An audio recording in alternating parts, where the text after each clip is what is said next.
Tapusan sa Peso. Maayong buntag Cagayan de Oro, maayong buntag City Hall.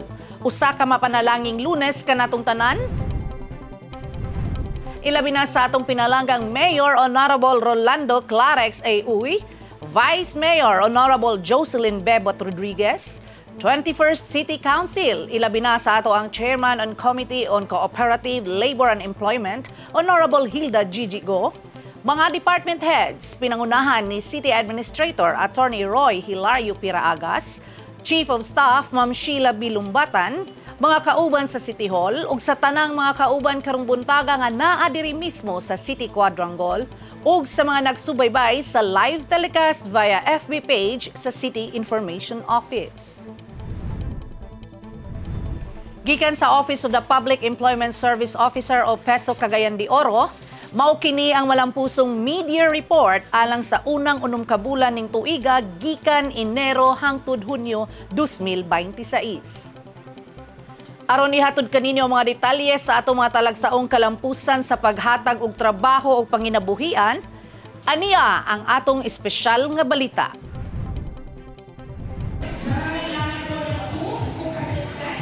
Susi sa atong kalampusan ng walay undang nga pagpakigtimbayayong sa mga nagkadaiyang kumpanya ug mga employer.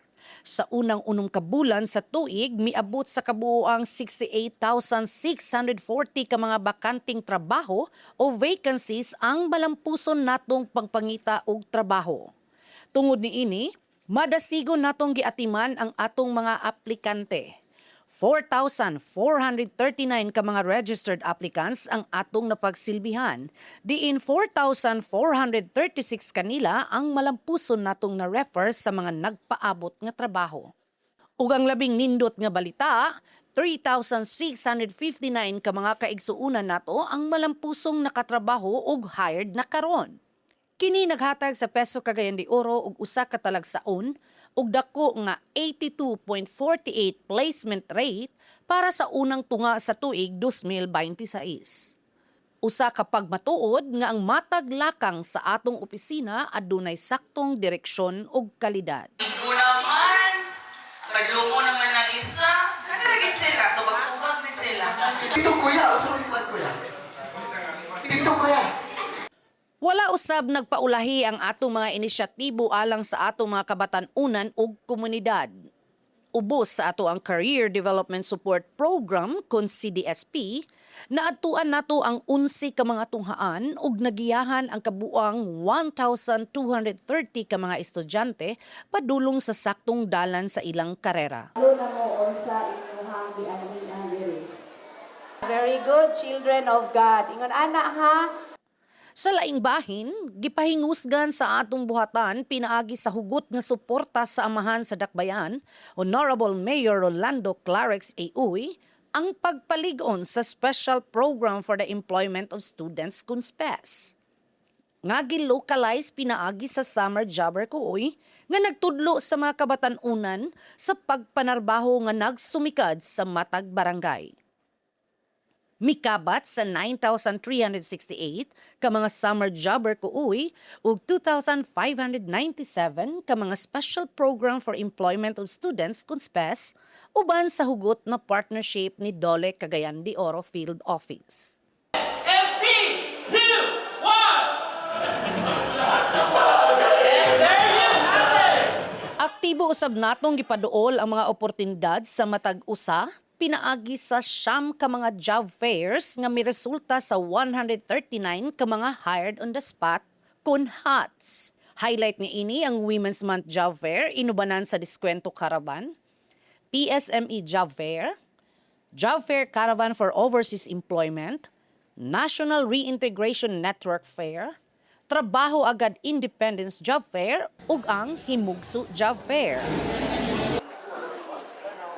Dugang pa niini ang atong 82 ka local recruitment activities kun LRA uban sa 82 ka local nga mga employers nga naghatag og 45,463 ka mga bakanting trabaho local ug overseas nga nagtala og 518 ka mga HOTS. Og 8 ka special recruitment activities kun SRA Kauban ang mga overseas agencies nga nagbukas sa pultahan alang sa 92 ka mga hired on the spot kunhats para sa mga gusto magtrabaho gawas sa nasud. Sa uban pang bililhon nga mga programa sa Peso Cagayan de Oro, aduna kita is 7,377 ka mga bag-ong registrants ubos sa National Skills Registry Program, Peso Employment Information System, kun SRP PACE. Group, an amount of 200,000. Sa atong tabang panginabuhian, ubos sa DOLE Integrated Livelihood Program, malampuson natong natabangan ang napulo ka mga grupo ug 20 city ka mga individual nga dunay katibuk-an nga 3 million pesos nga tabang gikan sa DOLE Cagayan de Oro Field Office. Alang sa atong mga kabatan-unan nga nangandam sa kalibutan sa pagpanarbaho, 170 ka mga benepisyaryo ang kasamtangang napaubos ug natapos sa soft ug core skills training ubos sa Jobstart Philippines nga anaa na karon sa ika-11 ka tuig nga programang kalidad sa atong buhatan.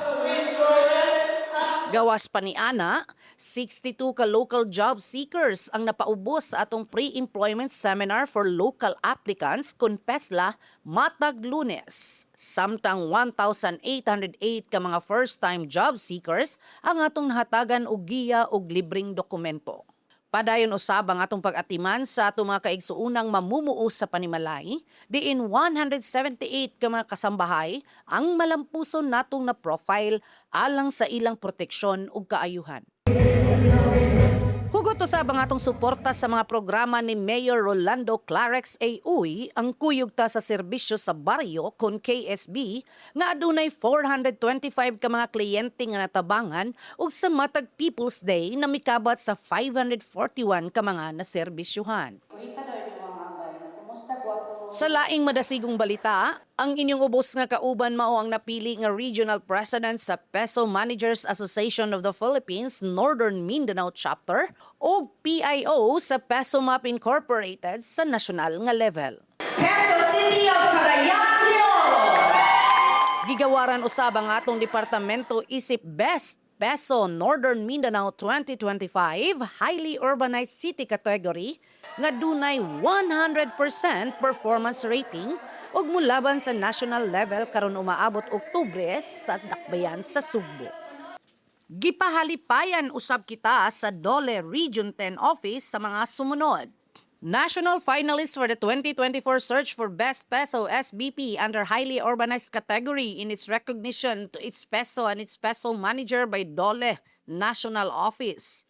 2025 CDO Social Development Program Significant Contribution Award Calendar Year 2025 by the Filipinas Shell Foundation Incorporated.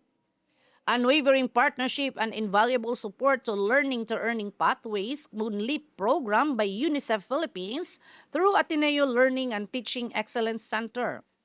Regional winner to the 2024 search for Best Peso SBP under Highly Urbanized City category by DOLE 10. Calendar Year 2025 100% Performance Rating Award.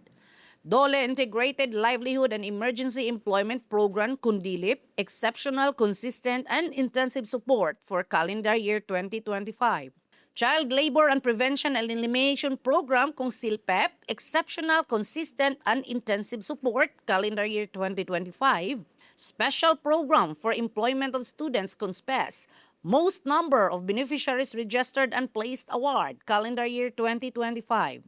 National Skills Registry Program, Peso Employment Information System con NSRP PACE for the highest number of registered applicants placed award. Highest number of vacancies registered award. Highest number of employers registered award. Highest number of applicants registered award. NSRP PACE highest number of registered applicants updated award, all of 2025. Jobstart Philippines Exceptional Performance through Best Practices, Innovations, Active Collaboration, and Effective Information Campaign. Jobstart Philippines 10 years of implementation from 2016 to 2025. And recognition for invaluable assistance and steadfast commitment as partner by Cagayan de Oro City College. Ang tanang kalampusan nga atong nakabot dili mamahimong posible kung dili tungod sa pagsalig ug pagsuporta sa pagpanguna sa atong amahan, Mayor Rolando Clarex A. Uy, sa pagtinabangay sa atong mga kaubang ahensya ug sa walay kapoy nga dedikasyon sa tibuok puwersa sa Peso Cagayan de Oro.